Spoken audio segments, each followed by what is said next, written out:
Хороший дурак и юнгианский внутренний ребенок — это синонимы. Ну, во-первых, абсолютное, отсутствие страха.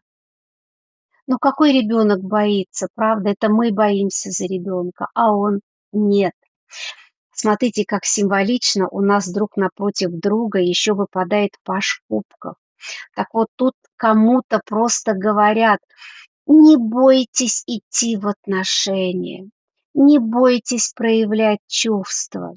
Это, знаете, идите за интересом, а не за выгодой. Вот как вот дурак, он не за интересом идет. Это взрослый считает шаги, а дурак делает шаг только потому, что он хочет делать этот шаг. И под его ногами появляется дорога, понимаете? В психологическом смысле дурак не рухнет в пропасть вот с этой скалы, на которой он стоит. Как только